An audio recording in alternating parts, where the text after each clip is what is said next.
जय श्री राधे कृष्ण मित्रों। जीवन में जब भी बुरा वक्त आता है तो सब कुछ उल्टा लगने लगता है। ऐसे में हिम्मत हारने के बजाय अगर हम थोड़ा धैर्य रखें और सही सोच रखें तो कोई भी मुश्किल आसान हो सकती है। धैर्य ही वो शक्ति है जो हमें बताती है कि आज का बुरा वक्त कल अच्छे वक्त में जरूर बदलेगा। दोस्तों, आज आप जो ये वीडियो देख रहे हैं ये कोई इत्तेफाक नहीं है, बल्कि भगवान श्री कृष्ण की मर्जी है। श्रीमद् भगवत गीता का ज्ञान एक अमृत की तरह है जो मुरझाए हुए मन में भी नई खुशी भर देता है। मेरा विश्वास है कि अगर आप इन 30 अनमोल उपदेशों को शांति से सुनेंगे और समझेंगे तो आपकी जिंदगी पूरी तरह बदल जाएगी। चाहे आपकी कोई भी परेशानी हो, इन वचनों में आपको उसका हल जरूर मिलेगा। इसलिए इस वीडियो को अंत तक पूरा देखें और श्री कृष्ण के इन अनमोल वचनों के साथ आज की यात्रा शुरू करते हैं। श्रीमद् भगवत गीता का पहला अनमोल वचन ये है कि जिस स्थान पर आपके लिए प्रेम और सम्मान ना हो वहां कभी अपने कदम नहीं बढ़ाने चाहिए, क्योंकि जहां इंसान की कद्र नहीं होती वहां उसका आत्मसम्मान भी धीरे धीरे खत्म होने लगता है। महाभारत का युद्ध शुरू होने से पहले जब दोनों पक्षों के बीच तनाव अपने चरम पर था, तब श्री कृष्ण पांडवों की ओर से शांति का प्रस्ताव लेकर हस्तिनापुर पहुंचे। उनका उद्देश्य युद्ध कराना नहीं, बल्कि दोनों कुलों को विनाश से बचाना था। उस समय शकुनी ने दुर्योधन से कहा, कृष्ण साधारण नहीं है, यदि किसी तरह ये हमारे पक्ष में आ जाएं तो पांडवों की जीत का सपना यहीं समाप्त हो जाएगा। इसलिए इनका भव्य स्वागत करो, इन्हें अपने महल में ठहराओ और हर संभव प्रयास करके इन्हें प्रसन्न करो। शकुनी की बात सुनते ही दुर्योधन ने राजसी स्वागत की पूरी तैयारी करवा दी। जब श्री कृष्ण हस्तिनापुर पहुंचे तब दुर्योधन ने हाथ जोड़कर कहा, प्रभु कृपया मेरे महल में पधारिए, मेरा आतिथ्य स्वीकार कीजिए और मेरे साथ भोजन कीजिए। तब श्री कृष्ण ने शांत स्वर में उत्तर दिया, दुर्योधन, मनुष्य किसी के घर दो ही कारणों से जाता है। पहला, जब वहां उसे सच्चा प्रेम मिलता हो, और दूसरा, जब जीवन में ऐसी विपत्ति आ जाए कि उसके पास कोई दूसरा मार्ग न बचे। ना तो मैं किसी संकट में हूं और ना ही तुम्हारे मन में मेरे लिए प्रेम है। तुम्हारा यह निमंत्रण सम्मान से नहीं बल्कि स्वार्थ से भरा हुआ है। तुम मुझे इसलिए अपने महल में बुलाना चाहते हो ताकि तुम्हारा उद्देश्य पूरा हो सके।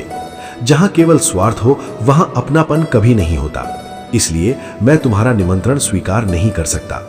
इतना कहकर श्री कृष्ण वहां से सीधे महात्मा विदुर के घर चले गए। विदुर के घर में ना सोने चांदी के बर्तन थे, ना राजाओं जैसा वैभव था, लेकिन उनके हृदय में भगवान के लिए सच्ची श्रद्धा, प्रेम और सम्मान था। श्री कृष्ण ने महल का वैभव छोड़कर एक साधारण घर को इसलिए चुना क्योंकि भगवान को धन नहीं, भावना प्रिय होती है। यही कारण है कि इतिहास आज भी विदुर के प्रेम को याद करता है, दुर्योधन के वैभव को नहीं। इसलिए श्री कृष्ण कहते हैं कि जीवन में कभी भी उन लोगों के पीछे मत भागो जो केवल अपना स्वार्थ पूरा होने तक तुम्हें याद करते हैं। हमेशा वहीं रहो जहां तुम्हारी उपस्थिति का सम्मान हो, तुम्हारी भावनाओं की कद्र हो और तुम्हें बिना किसी स्वार्थ के अपनाया जाए, क्योंकि जहां प्रेम और सम्मान नहीं होता वहां रुकने से मनुष्य को केवल अपमान और दुख ही मिलता है। अगर कृष्णा वंदन के विचार आपके मन को छू रहे हो तो चैनल को सब्सक्राइब करके हमारे साथ जुड़े रहें। तो चलिए अब आगे बढ़ते हैं। श्रीमद् भगवत गीता का दूसरा अनमोल वचन यह है कि जिस रिश्ते में मर्यादाएं समाप्त हो जाती हैं वहां अंत में केवल विनाश ही बचता है। संसार का कोई भी रिश्ता केवल प्रेम के सहारे नहीं चलता, बल्कि प्रेम के साथ सम्मान, विश्वास और मर्यादा का होना भी उतना ही आवश्यक है। जिस दिन कोई व्यक्ति रिश्तों की सीमाओं को पार करना शुरू कर देता है, उसी दिन उस रिश्ते की नींव कमजोर होने लगती है। चाहे सामने वाला आपसे बड़ा हो या छोटा, यदि वो बार बार आपकी भावनाओं का अपमान करता है, आपकी इज्जत नहीं करता और हर बात में अपनी मर्यादा भूल जाता है, तो ऐसा रिश्ता अधिक समय तक नहीं टिक सकता। महाभारत इसका सबसे बड़ा प्रमाण है। जब दुर्योधन ने अपने बड़ों की सलाह को महत्व देना छोड़ दिया, गुरुजनों का सम्मान नहीं किया और द्रौपदी की अपमान जैसी अधर्मपूर्ण घटना को अपना अभिमान बना लिया, तभी गुरुवंश के विनाश का मार्ग तैयार हो गया। यदि उस समय रिश्तों की मर्यादा बचा ली जाती तो शायद महाभारत जैसा भयंकर युद्ध कभी नहीं होता। इसलिए श्री कृष्ण कहते हैं कि किसी भी रिश्ते को निभाने के लिए केवल अपने अधिकारों की ही नहीं बल्कि अपने कर्तव्यों की भी रक्षा करनी चाहिए। जहां लोग एक दूसरे की भावनाओं की कद्र करते हैं, एक दूसरे की बातों का सम्मान करते हैं और कभी अपनी सीमाएं पार नहीं करते, वहां रिश्ते जीवन भर मजबूत बने रहते हैं। लेकिन जिस रिश्ते में अपमान, अहंकार और मनमानी बढ़ने लगती है, वहां प्रेम धीरे धीरे समाप्त हो जाता है। इसलिए कभी भी ऐसा व्यवहार मत कीजिए जिससे किसी अपने का सम्मान टूट जाए, क्योंकि टूटा हुआ विश्वास और टूटा हुआ रिश्ता दोबारा जुड़ तो सकता है, लेकिन पहले जैसा कभी नहीं बन पाता। याद रखिए, रिश्ते प्रेम से बनते हैं, लेकिन मर्यादा से जीवन भर टिके रहते हैं। श्रीमद् भगवद गीता का तीसरा अनमोल वचन ये है कि मनुष्य के सभी दुखों का सबसे बड़ा कारण उसका मोह होता है। जब किसी व्यक्ति का मोह किसी इंसान, वस्तु, धन, पद या रिश्ते से जरूरत से ज्यादा बढ़ जाता है, तब उसका विवेक धीरे धीरे समाप्त होने लगता है। मोह मनुष्य को सत्य से दूर ले जाता है और अज्ञान की ओर धकेल देता है। यही अज्ञान आगे चलकर उसके जीवन में अनेक दुखों और परेशानियों का कारण बनता है। महाभारत में इसका सबसे बड़ा उदाहरण महाराज धृतराष्ट्र हैं। वे अपने पुत्र दुर्योधन से इतना अधिक मोह करते थे कि उसके हर अन्याय को देखकर भी मौन रहे। उन्हें कई बार समझाया गया कि दुर्योधन अधर्म के मार्ग पर चल रहा है, लेकिन पुत्र मोह ने उनकी बुद्धि पर ऐसा पर्दा डाल दिया कि वे सही और गलत का निर्णय ही नहीं कर सके। अंत में उसी मोह ने उनके पूरे परिवार को विनाश की ओर पहुंचा दिया। इसलिए श्री कृष्ण ने अर्जुन से कहा था कि जब मनुष्य के भीतर ज्ञान का प्रकाश जागता है तो सबसे पहले उसका मोह समाप्त होता है, क्योंकि मोह ही अज्ञान की जड़ है। इसी सत्य को समझाने के लिए एक प्रसिद्ध कथा सुनाई जाती है। यूनान का सम्राट सिकंदर पूरी दुनिया जीतने का सपना देखता था। एक दिन उसकी मुलाकात एक नागा साधु से हुई। साधु ने मुस्कुराकर पूछा, मान लो तुम पूरी दुनिया जीत लोगे, फिर उसके बाद क्या करोगे? क्या इसके आगे भी कोई और दुनिया है जिसे जीत सको? ये प्रश्न सुनकर सिकंदर कुछ क्षण के लिए मौन हो गया।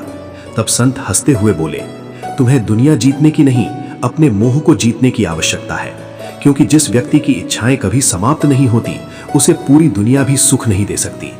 मेरे पास कुछ भी नहीं है, फिर भी मैं आनंद में हूं, क्योंकि मैं किसी मोह का दास नहीं हूं। संत की बात सुनकर सिकंदर पहली बार अपने जीवन के बारे में सोचने लगा।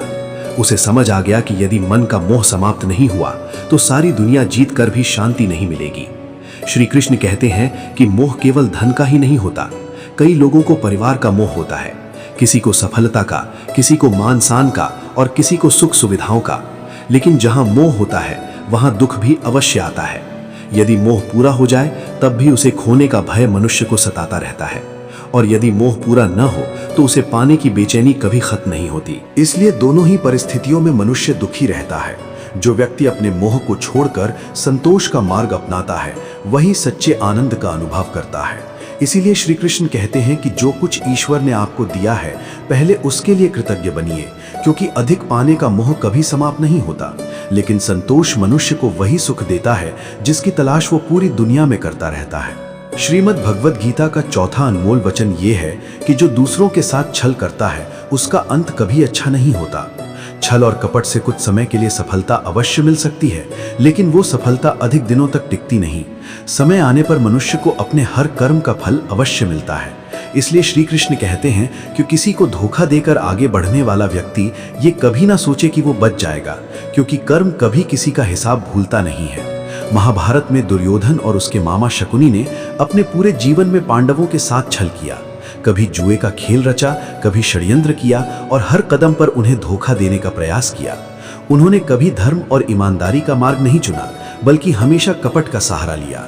कुछ समय के लिए उन्हें ऐसा लगा कि उनकी हर चाल सफल हो रही है, लेकिन धीरे धीरे उनके ही कर्म उनके सामने खड़े हो गए। युद्ध के समय उनके पक्ष का एक एक महान योद्धा उनसे बिछड़ता चला गया और अंत में स्वयं दुर्योधन को भी अपने कर्मों का परिणाम भुगतना पड़ा। जिसने जीवन भर छल को अपनी सबसे बड़ी ताकत समझा, उसका अंत भी वैसा ही हुआ जैसा उसके कर्मों ने तय किया था। जीवन में भी यही नियम चलता है। कई लोग ये सोचकर दूसरों को धोखा दे देते हैं कि किसी को पता नहीं चलेगा, किसी का हक छीन लेते हैं, किसी का विश्वास तोड़ देते हैं और अपने आप को बहुत चतुर समझने लगते हैं। लेकिन समय चुप रहता है, अंधा नहीं होता। वो एक एक कर्म का हिसाब रखता है। आज आप किसी के साथ जैसा व्यवहार करेंगे, कल वही व्यवहार किसी न किसी रूप में आपके पास लौटकर जरूर आएगा। इसलिए श्री कृष्ण कहते हैं कि यदि जीवन में सच्ची सफलता और मन की शांति चाहिए तो हमेशा सत्य और ईमानदारी का मार्ग अपनाइए। छल से मिली हुई जीत कुछ समय की होती है, लेकिन सच्चाई से मिली हुई जीत जीवन भर सम्मान दिलाती है। याद रखिए, कर्म की गति बहुत गहरी होती है। मनुष्य दुनिया से छिप सकता है, लेकिन अपने कर्मों से कभी नहीं छिप सकता। जो जैसा बोता है, अंत में उसे वैसा ही फल अवश्य प्राप्त होता है। यही प्रकृति का अटल नियम है। श्रीमद् भगवद गीता का 5वां अनमोल वचन ये है कि अपने जीवन का सहारा कभी किसी इंसान को मत बनाइए। मनुष्य की सबसे बड़ी भूल तब शुरू होती है जब वो अपनी ताकत, अपनी खुशी और अपने भविष्य को किसी दूसरे व्यक्ति से जोड़ देता है। जिस दिन आपको ये लगने लगे कि इस व्यक्ति के बिना मेरा जीवन नहीं चल सकता, उसी दिन से आपकी कमजोरी शुरू हो जाती है। क्योंकि दुनिया का नियम है कि लोग वहीं तक साथ निभाते हैं जहां तक उनका स्वार्थ पूरा होता है। जैसे ही सामने वाले को ये पता चल जाता है कि आप उसके बिना नहीं रह सकते, वो आपकी इसी मजबूरी का फायदा उठाना शुरू कर देता है। इसलिए श्री कृष्ण कहते हैं कि इस संसार में यदि किसी को अपना सहारा बनाना है तो केवल ईश्वर को बनाइए, क्योंकि इंसान का साथ परिस्थितियों के साथ बदल सकता है, लेकिन भगवान का साथ कभी नहीं बदलता। दुनिया के लोग स्वयं अपने जीवन का सहारा खोज रहे हैं, फिर वे आपका सहारा कैसे बन सकते हैं? जब भी जीवन में कठिन समय आता है, तब सच्ची श्रद्धा और विश्वास रखने वाले व्यक्ति की सहायता ईश्वर किसी न किसी रूप में अवश्य करते हैं। इसलिए लोगों से उम्मीदें कम रखिए और भगवान पर भरोसा अधिक रखिए। याद रखिए, मनुष्य का सबसे बड़ा सहारा उसका आत्मविश्वास और भगवान पर उसका विश्वास होता है।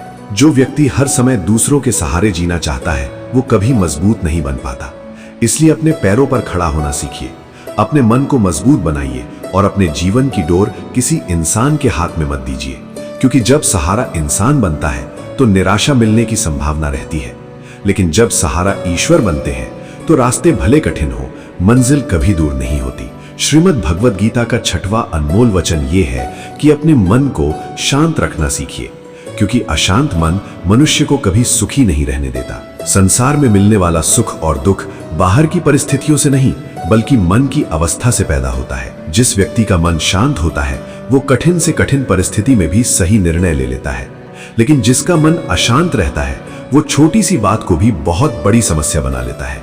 इसलिए श्री कृष्ण कहते हैं कि अपने मन में व्यर्थ की शंकाओं को कभी स्थान मत दीजिए, क्योंकि एक छोटी सी शंका धीरे धीरे इतनी बड़ी गलतफहमी बन जाती है कि वो अच्छे भले रिश्तों को भी तोड़ देती है और मनुष्य का सुख चैन छीन लेती है। कई बार वास्तविक दुख से ज्यादा तकलीफ हमारी कल्पनाएं देती हैं। हम बिना सच जाने ही मन में ऐसी बातें बना लेते हैं जो बाद में केवल पछतावा छोड़ जाती है। इसलिए अपने मन को हर समय सकारात्मक और स्थिर रखने का प्रयास कीजिए। श्री कृष्ण कहते हैं कि जो मनुष्य अपने मन पर विजय प्राप्त कर लेता है, उसका मन ही उसका सबसे बड़ा मित्र बन जाता है, लेकिन जो अपने मन को नियंत्रित नहीं कर पाता, वही मन उसका सबसे बड़ा शत्रु बनकर उसे हर दिन दुख देता है। इसलिए क्रोध, भय, ईर्ष्या और शंका जैसी भावनाओं को अपने मन में अधिक समय तक मत रहने दीजिए। मन जितना शांत होगा, जीवन उतना ही सरल और आनंदमय होगा। याद रखिए, अशांत मन केवल दुख को जन्म देता है, जबकि शांत मन हर परिस्थिति में भी सुख और परम आनंद का मार्ग दिखाता है। श्रीमद् भगवद गीता का 7वां अनमोल वचन ये है कि जीवन में कभी भी स्वयं को किसी का जरूरतमंद या मोहताज मत बनाइए, क्योंकि जिस दिन आप किसी व्यक्ति के बिना अपने जीवन को अधूरा समझने लगते हैं, उसी दिन से आपका आत्मसम्मान और आपकी स्वतंत्रता दोनों खतरे में पड़ जाते हैं। जब तक आप किसी के मोहताज नहीं होते, तब तक कोई भी आपका फायदा नहीं उठा सकता, लेकिन जैसे ही सामने वाले को आपकी मजबूरी का पता चल जाता है, वो धीरे धीरे उसी मजबूरी को अपनी ताकत बना लेता है। ये बात केवल रिश्तों में ही नहीं, बल्कि हर जगह लागू होती है। कई लोग अपने काम करने वालों के इतने मोहताज हो जाते हैं कि उनकी हर गलती सहने लगते हैं, क्योंकि उन्हें लगता है कि इनके बिना हमारा काम नहीं चलेगा। कई लोग अपनी नौकरी में अपने अधिकारी का अन्याय केवल इसलिए सहते रहते हैं क्योंकि उन्हें डर होता है कि अगर ये नौकरी चली गई तो दूसरा सहारा नहीं मिलेगा। यही बात परिवार और रिश्तों में भी दिखाई देती है। जहां सामने वाले को ये विश्वास हो जाता है कि आप उसे छोड़कर कहीं नहीं जा सकते, वहां वो धीरे धीरे आपकी भावनाओं, आपकी अच्छाई और आपकी मजबूरी का लाभ उठाना शुरू कर देता है। सबसे बड़ी जरूरत शरीर की नहीं, मन की होती है। मनुष्य चाहता है कि कोई हमेशा उसके साथ रहे, उसे समझे और उसका सहारा बने, लेकिन कई बार इसी चाहत में वो ऐसे लोगों पर भरोसा कर बैठता है जो उसके प्रेम और विश्वास को ही उसकी सबसे बड़ी कमजोरी बना देते हैं। वे उसे खुशी देने के बजाय उसके जीवन को दुखों से भर देते हैं। इसलिए श्री कृष्ण कहते हैं कि अपने जीवन को इतना मजबूत बनाइए कि यदि कोई आपका साथ दे तो उसका सम्मान करें, लेकिन यदि कोई साथ छोड़ दे तो आपका जीवन बिखरे नहीं। याद रखिए, माता पिता के निस्वार्थ प्रेम के अलावा इस संसार में अधिकांश लोग वहीं तक साथ निभाते हैं जहां तक उनका अपना लाभ जुड़ा होता है। इसलिए किसी का मोहताज बनने के बजाय स्वयं को इतना सक्षम बनाइए कि आपका आत्मसम्मान हमेशा आपके साथ खड़ा रहे, क्योंकि आत्मनिर्भर व्यक्ति को कोई गुलाम नहीं बना सकता। अगर कृष्णा वंदन के विचार आपके मन को छू रहे हों तो चैनल को सब्सक्राइब करके हमारे साथ जुड़े रहें। तो चलिए अब आगे बढ़ते हैं। श्रीमद् भगवद गीता का 8वां अनमोल वचन ये है कि जीवन में जो कुछ भी होता है वो अंततः हमारे कल्याण के लिए ही होता है। ये बात सुनने में जितनी सरल लगती है, उसे अपने जीवन में स्वीकार करना उतना ही कठिन होता है। जब सब कुछ हमारे मन के अनुसार चलता है तब हमें ईश्वर पर पूरा विश्वास रहता है, लेकिन जैसे ही कोई अपना साथ छोड़ देता है, कोई सपना टूट जाता है या जीवन में अचानक कोई बड़ी परेशानी आ जाती है, तब मनुष्य सबसे पहले ईश्वर से ही प्रश्न करने लगता है। उसे लगता है कि उसके साथ ही अन्याय क्यों हुआ। लेकिन समय बीतने के बाद वही इंसान समझ पाता है कि जिस घटना को वो अपने जीवन का सबसे बड़ा दुख समझ रहा था, वही उसके जीवन की सबसे बड़ी सीख बन गई। कई बार भगवान हमें उस रास्ते से हटाते हैं जो आगे चलकर हमारे लिए विनाश का कारण बनने वाला होता है, लेकिन उस समय हमें केवल अपना नुकसान दिखाई देता है, भगवान की योजना नहीं। एक छोटी सी कहानी इसे और अच्छी तरह समझाती है। एक किसान का घोड़ा एक दिन जंगल में भाग गया। गांव के लोग बोले, बहुत बुरा हुआ। किसान मुस्कुराकर बोला, कौन जानता है ये अच्छा है या बुरा। कुछ दिनों बाद वही घोड़ा कई जंगली घोड़ों को साथ लेकर वापस लौट आया। लोग बोले, बहुत अच्छा हुआ। किसान फिर बोला, कौन जानता है। कुछ समय बाद किसान का बेटा उन घोड़ों को काबू करते समय गिर गया और उसका पैर टूट गया। लोग फिर बोले, बहुत बुरा हुआ। किसान ने वही उत्तर दिया। कुछ दिनों बाद राज्य में युद्ध छिड़ गया और गांव के सभी युवाओं को सेना में भर्ती कर लिया गया, लेकिन किसान का बेटा घायल होने के कारण नहीं ले जाया गया और उसका जीवन बच गया। तब लोगों को समझ आया कि जो घटना पहले दुख लग रही थी, वही आगे चलकर सबसे बड़ा सुख बन गई। श्री कृष्ण कहते हैं कि मनुष्य केवल वर्तमान को देखता है, लेकिन ईश्वर भूत, वर्तमान और भविष्य तीनों को जानते हैं। इसलिए हर घटना के पीछे कोई ना कोई उद्देश्य अवश्य होता है। कठिन समय हमें मजबूत बनाता है, गलत लोग हमें सही लोगों की पहचान कराते हैं और असफलताएं हमें सफलता के योग्य बनाती हैं। इसलिए जब भी जीवन में कोई ऐसी घटना घटे जिसे आप समझ ना पा रहे हो, तब घबराइए मत, धैर्य रखिए और ईश्वर पर विश्वास बनाए रखिए, क्योंकि समय बीतने के बाद अक्सर वही घटनाएं समझ में आती हैं जिन पर कभी हमने सबसे अधिक आंसू बहाए थे। यही श्री कृष्ण का संदेश है कि जो कुछ होता है अंत में वही होता है जो हमारे आत्मिक विकास और वास्तविक कल्याण के लिए आवश्यक होता है। अगर कृष्णा वंदन के विचार आपके मन को छू रहे हों तो चैनल को सब्सक्राइब करके हमारे साथ जुड़े रहें। तो चलिए अब आगे बढ़ते हैं। श्रीमद् भगवद गीता का 10वां अनमोल वचन ये है कि मनुष्य का जीवन केवल शरीर तक सीमित नहीं है। आत्मा अमर है और शरीर केवल एक अस्थायी आवरण है। जन्म से लेकर मृत्यु तक हम जिस जीवन को अपना सब कुछ समझते हैं, वो वास्तव में एक यात्रा है, अंत नहीं। शरीर बदलता है, परिस्थितियां बदलती रहती हैं। बचपन से जवानी और फिर बुढ़ापे तक का सफर इसी परिवर्तन का हिस्सा है, लेकिन जो नहीं बदलता वो आत्मा है। श्री कृष्ण कहते हैं कि आत्मा ना कभी जन्म लेती है और ना ही कभी मरती है। वो केवल एक शरीर से दूसरे शरीर में यात्रा करती है। इसलिए मृत्यु को अंत समझना सबसे बड़ी भूल है, क्योंकि मृत्यु केवल एक अवस्था का अंत है, जीवन का नहीं। इस सत्य को समझाने के लिए जीवन में एक सरल उदाहरण लिया जा सकता है। जैसे एक व्यक्ति पुराने कपड़े बदलकर नए कपड़े पहनता है, वैसे ही आत्मा भी पुराने शरीर को छोड़कर नया शरीर धारण करती है। कपड़े बदलने पर व्यक्ति समाप्त नहीं होता, केवल उसका आवरण बदलता है। ठीक उसी तरह शरीर बदलने पर आत्मा समाप्त नहीं होती, वो अपनी यात्रा आगे जारी रखती है। लेकिन जब मनुष्य केवल शरीर को ही सब कुछ मान लेता है, तब वो भय, मोह और दुख से घिर जाता है। उसे लगता है कि सब कुछ यहीं समाप्त हो जाएगा, जबकि सत्य ये है कि आत्मा कभी समाप्त नहीं होती। श्री कृष्ण अर्जुन से यही समझाते हैं कि कर्तव्य के मार्ग से पीछे हटना उचित नहीं है, क्योंकि आत्मा अजर और अमर है। जो जन्मा है उसकी मृत्यु निश्चित है और जो मरा है उसका पुनर्जन्म भी निश्चित है। इसलिए जीवन और मृत्यु दोनों ही एक शाश्वत चक्र का हिस्सा है। जब मनुष्य इस सत्य को समझ लेता है, तब वो भय से मुक्त होकर अपने कर्तव्यों का पालन करता है। इसलिए श्री कृष्ण का ये उपदेश हमें ये सिखाता है कि हमें केवल शरीर के नष्ट होने से नहीं डरना चाहिए, बल्कि अपने कर्म और धर्म पर ध्यान देना चाहिए, क्योंकि आत्मा कभी समाप्त नहीं होती, वो केवल अपनी यात्रा बदलती है। श्रीमद् भगवत गीता का 12वां अनमोल वचन ये है कि जीवन में धोखा अक्सर अपने ही लोग देते हैं, क्योंकि उन्हें हमारी कमजोरियों की सबसे अच्छी पहचान होती है। बाहर के लोग हमें उतना नुकसान नहीं पहुंचा सकते, क्योंकि उन्हें हमारी अंदरूनी बातों का ज्ञान नहीं होता। लेकिन जो हमारे करीब होते हैं, जो हमारे साथ रहते हैं, वे हमारी भावनाओं, हमारी आदतों और हमारी कमजोरियों को बहुत अच्छे से जानते हैं। यही कारण है कि जब कोई गलत रास्ता चुनता है तो सबसे ज्यादा चोट भी अक्सर वहीं से मिलती है जहां हम सबसे ज्यादा भरोसा करते हैं। महाभारत में इसका सबसे बड़ा उदाहरण देखने को मिलता है। ये युद्ध केवल दो राज्यों के बीच नहीं था, बल्कि एक ही परिवार के भीतर संघर्ष था। सभी रिश्ते अपने ही थे, फिर भी आपसी मतभेद इतने बढ़ गए कि पूरा कुल विनाश की ओर बढ़ गया। दुर्योधन ने कई बार पांडवों के खिलाफ षड्यंत्र रचे, उन्हें नुकसान पहुंचाने की कोशिश की, यहाँ तक कि उन्हें समाप्त करने के प्रयास भी किए गए। ये सब किसी बाहरी शत्रु ने नहीं किया, बल्कि अपने ही लोगों के बीच हुआ।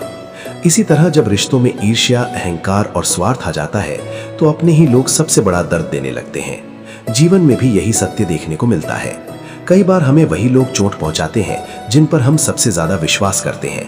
लेकिन इसका अर्थ ये नहीं कि हम सभी से दूर हो जाएं, बल्कि इसका अर्थ ये है कि हम समझदारी से रिश्ते निभाएं और अपनी हर कमजोरी हर किसी के सामने उजागर ना करें। विश्वास करना जरूरी है, लेकिन अंधविश्वास नहीं। श्री कृष्ण का ये उपदेश हमें यही सिखाता है कि जीवन में सावधानी और विवेक बहुत जरूरी है, क्योंकि इस संसार में सबसे गहरी चोट अक्सर वही रिश्ते देते हैं जिन्हें हम सबसे ज्यादा अपना मानते हैं। श्रीमद् भगवत गीता का 13वां अनमोल वचन ये है कि सत्य और ईश्वर के साथ खड़ा व्यक्ति कभी पराजित नहीं हो सकता, चाहे पूरी दुनिया ही उसके विरुद्ध क्यों न खड़ी हो जाए।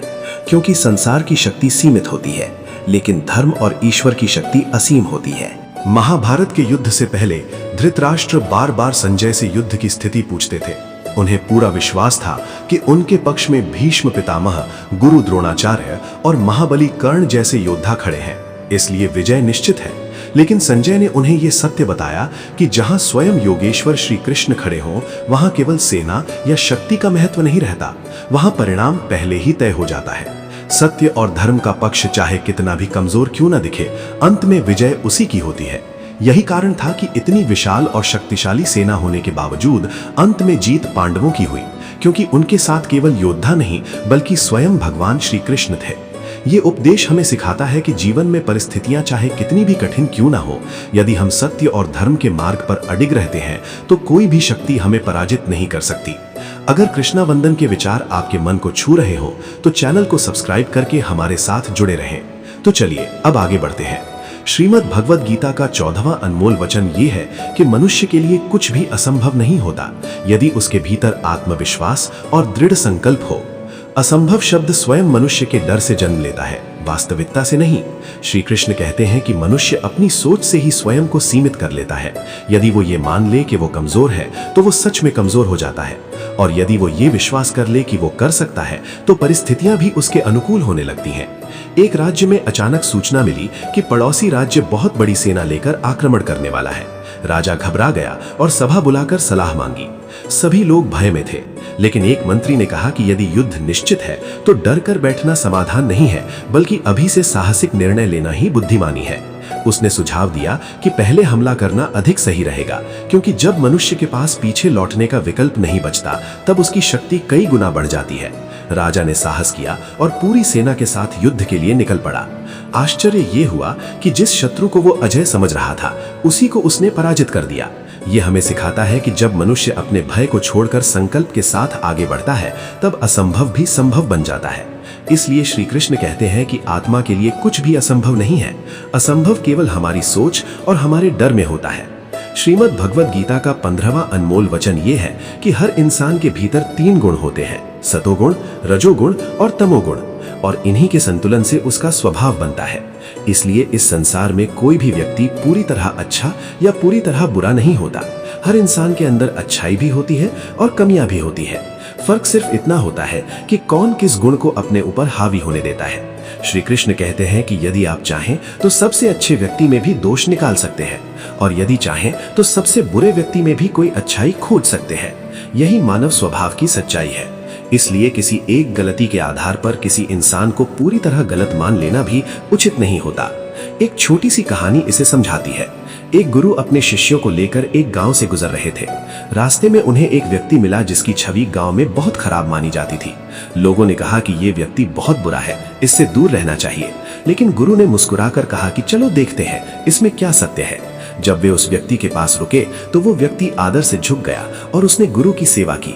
शिष्यों को आश्चर्य हुआ क्योंकि जिसे सब बुरा कहते थे वो इतना विनम्र निकला। तब गुरु ने कहा कि दुनिया लोगों को एक ही नजर से देखती है, लेकिन सच ये है कि हर इंसान के भीतर दोनों पक्ष होते हैं। ये उपदेश हमें सिखाता है कि दूसरों को समझने से पहले हमें अपने दृष्टिकोण को साफ रखना चाहिए। किसी की कमियों को देखकर उसे खत्म मत समझो, क्योंकि परिवर्तन हर इंसान के जीवन में संभव है। यदि हम अपने भीतर सुधार लाएं, तो हम भी अपने गुणों को बेहतर बना सकते हैं और जीवन में आगे बढ़ सकते हैं। श्रीमद् भगवद गीता का 16वां अनमोल वचन यह है कि सच्ची खुशी बाहर की वस्तुओं से नहीं बल्कि भीतर की शांति से मिलती है। संसार में अधिकतर लोग अपना पूरा जीवन धन, सुख सुविधा और भौतिक चीजों को पाने में लगा देते हैं, ये सोचकर कि इन्हीं से उन्हें खुशी मिलेगी। लेकिन जैसे ही उन्हें कोई चीज मिलती है, उनका मन तुरंत किसी और चीज की इच्छा करने लगता है। इस प्रकार इच्छाओं का कोई अंत नहीं होता और मनुष्य हमेशा अधूरा ही रह जाता है।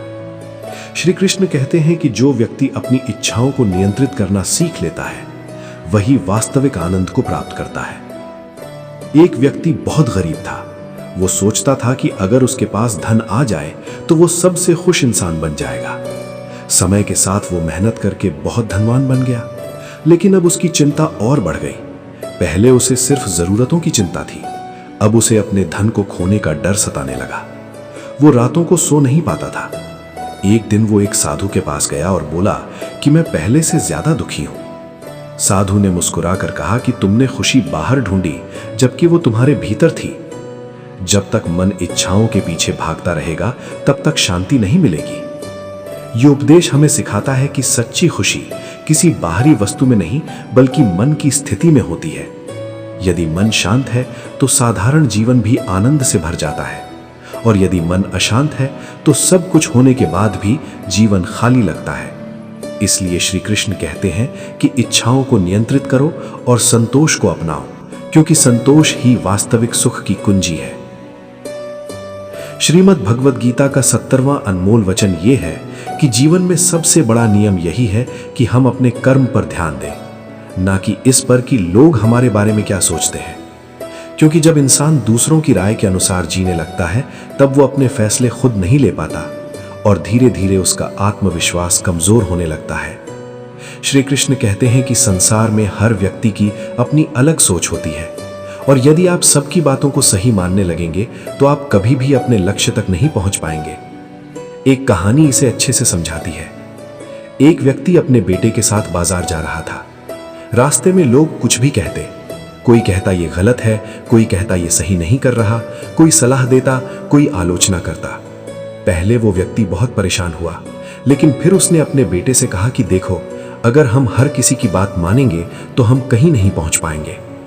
फिर उसने अपने बेटे को समझाया कि अपनी दिशा खुद तय करनी चाहिए, क्योंकि हर इंसान अपनी समझ से सलाह देता है, लेकिन जीवन तुम्हें खुद जीना होता है।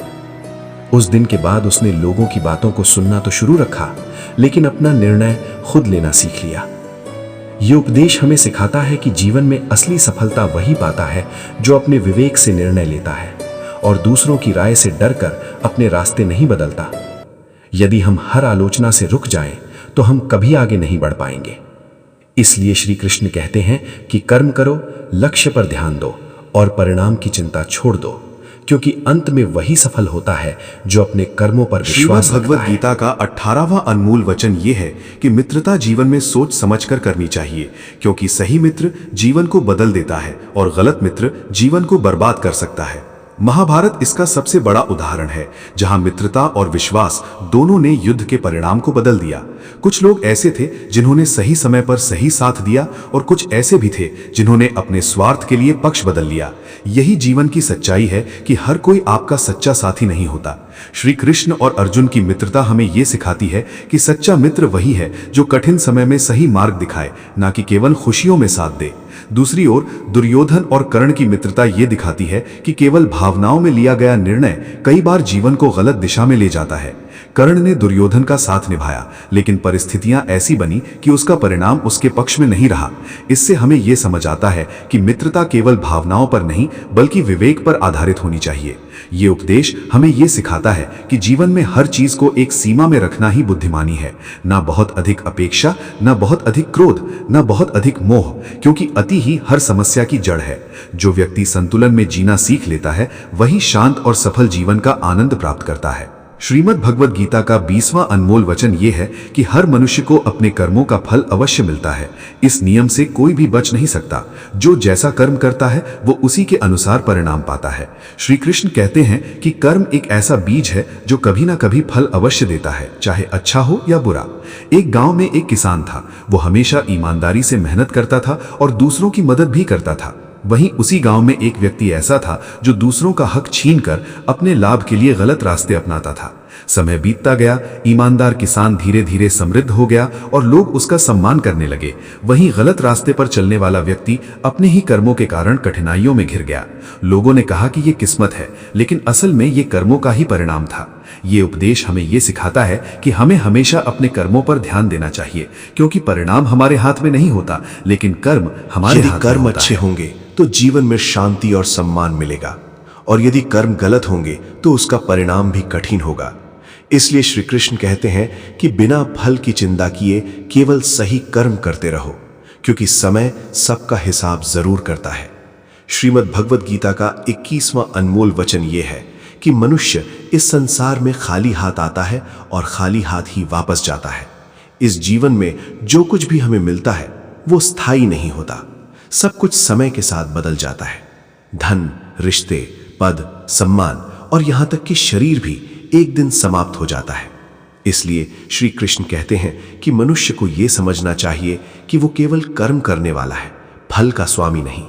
जब इंसान इस सत्य को समझ लेता है तो उसके जीवन से अहंकार धीरे धीरे समाप्त होने लगता है। वो हर कार्य को ईश्वर को समर्पित करके करने लगता है और उसके भीतर एक अलग ही शांति आ जाती है।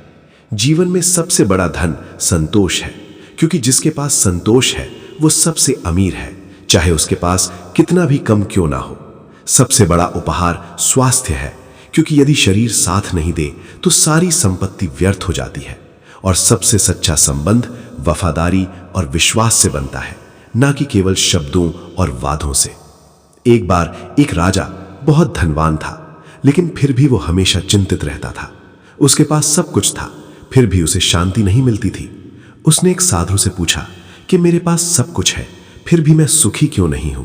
साधु ने मुस्कुराकर कहा कि तुमने सब कुछ पाया है, लेकिन छोड़ना नहीं सीखा। उसी क्षण राजा को समझ आया कि असली सुख पाने में नहीं बल्कि समझने और छोड़ने में है।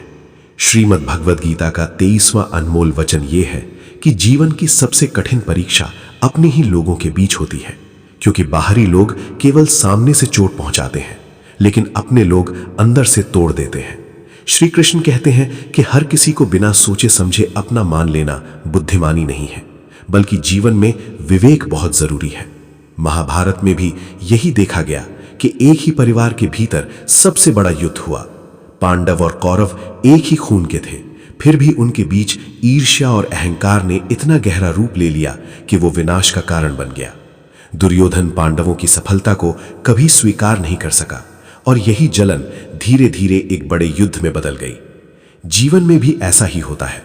कई बार सबसे ज्यादा दर्द वही देते हैं जिन्हें हम अपना समझते हैं। बाहर वाले तो केवल मिलते हैं, लेकिन अपने लोग दिल में जगह रखते हैं, और वही अगर चोट पहुंचाएं तो घाव गहरा हो जाता है। इसलिए श्री कृष्ण का ये उपदेश हमें सिखाता है कि रिश्ते बनाओ, लेकिन आंख बंद करके नहीं, बल्कि समझ और अनुभव के साथ। श्रीमद् भगवद गीता का 23वां अनमोल वचन ये है कि समय का सदुपयोग ही जीवन की सबसे बड़ी सफलता है। जो व्यक्ति समय को पहचान लेता है वो अपने जीवन को बदल सकता है, लेकिन जो समय को व्यर्थ गवा देता है वो चाहे कितनी भी मेहनत कर ले, अंत में पछतावे के अलावा उसके हाथ कुछ नहीं आता। समय एक ऐसी धारा है जो कभी रुकती नहीं और एक बार निकल जाने के बाद वापस भी नहीं आती। श्री कृष्ण कहते हैं कि मनुष्य को हर क्षण को मूल्यवान समझकर जीना चाहिए, क्योंकि हर बीतता हुआ पल भविष्य को आकार देता है। बहुत बार लोग सोचते हैं कि अभी समय है, बाद में कर लेंगे, लेकिन यही बाद में धीरे धीरे जीवन से अवसर छीन लेता है। कभी आलस तो कभी टाल मटोल करता रहा। कुछ वर्षों बाद वही मेहनती व्यक्ति सफल और सम्मानित बन गया, जबकि दूसरा व्यक्ति केवल ये सोचता रह गया कि अगर उसने समय का सही उपयोग किया होता तो उसका जीवन भी बदल सकता था। ये कथा हमें यही सिखाती है कि समय किसी के लिए नहीं रुकता, इसलिए जो आज है वही सबसे महत्वपूर्ण है। कल की उम्मीद में आज को खो देना सबसे बड़ी भूल है। श्रीमद् भगवद गीता का 24वां अनमोल वचन यह है कि भय केवल मन का भ्रम है, सत्य नहीं। जब मनुष्य भय के आधार पर निर्णय लेता है तब उसकी सोच सीमित हो जाती है और उसकी शक्ति कमजोर पड़ने लगती है। श्री कृष्ण कहते हैं कि आत्मा अमर है, इसलिए डरने का कोई वास्तविक कारण नहीं है। अर्जुन भी युद्ध के समय अपने ही रिश्तेदारों को देखकर विचलित हो गए थे। उनका मन भय और मोह से भर गया था, लेकिन श्री कृष्ण ने उन्हें समझाया कि शरीर नाशवान है और आत्मा अमर। जो जन्म लेता है उसका अंत निश्चित है, इसलिए कर्तव्य से भागना उचित नहीं है। एक पुरानी कथा है कि एक राज्य पर युद्ध का खतरा था। राजा बहुत भयभीत हो गया और सोचने लगा कि इतनी बड़ी सेना का सामना कैसे होगा। तभी एक मंत्री ने कहा कि भय से कुछ नहीं बदलता, लेकिन साहस से परिस्थितियां बदल जाती हैं। राजा ने डर छोड़कर निर्णय लिया और पूरी तैयारी के साथ युद्ध में उतरा।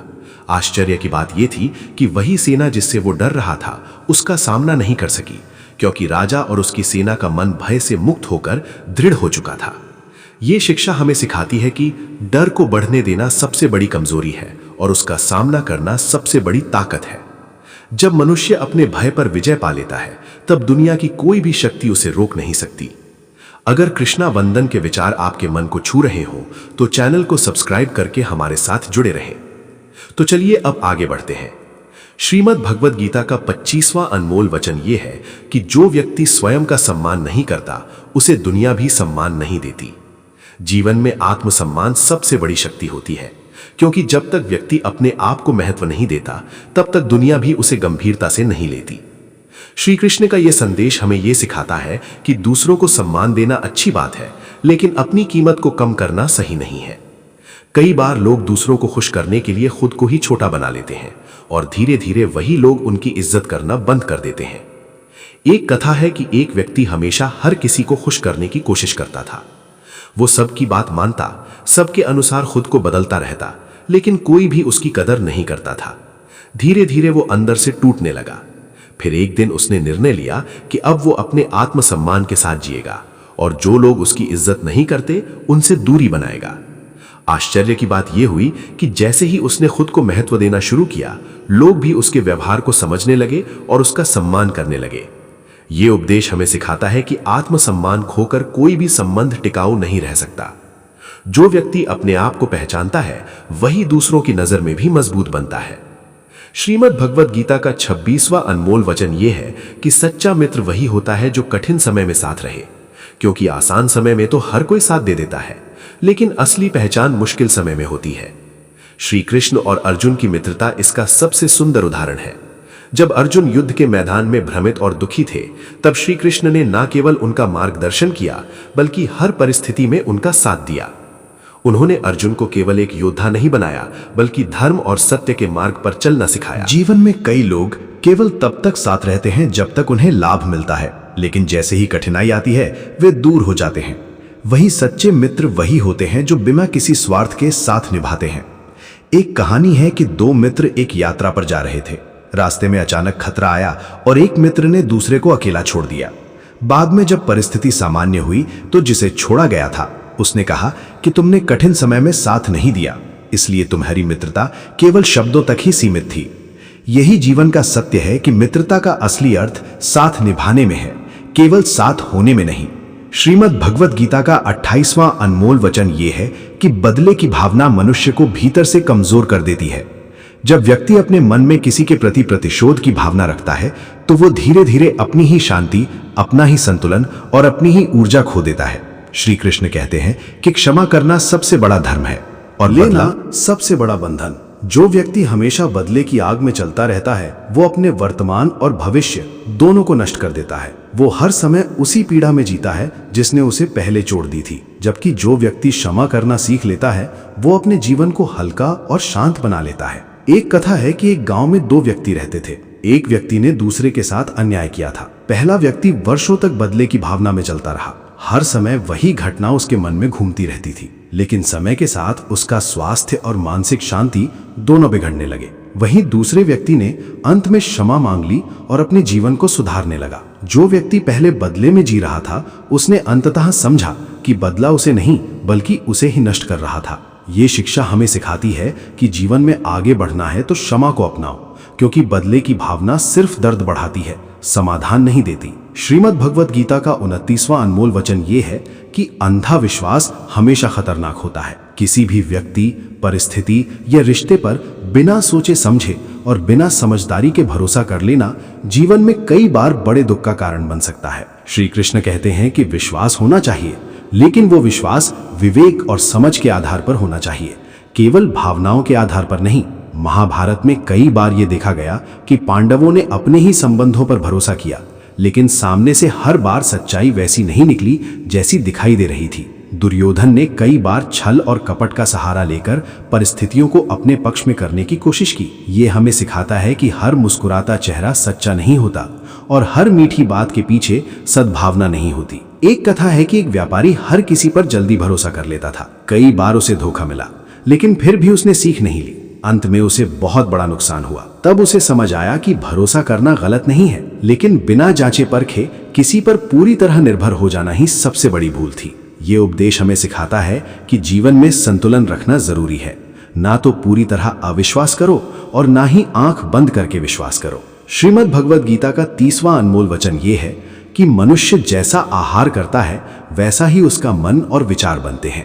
भोजन केवल शरीर को ऊर्जा देने का साधन नहीं है, बल्कि ये हमारे विचार, स्वभाव और व्यवहार को भी प्रभावित करता है। श्री कृष्ण ने गीता में आहार को 3 भागों में बांटा है, सात्विक, राजसिक और तामसिक। सात्विक भोजन मन को शांत, स्थिर और सकारात्मक बनाता है।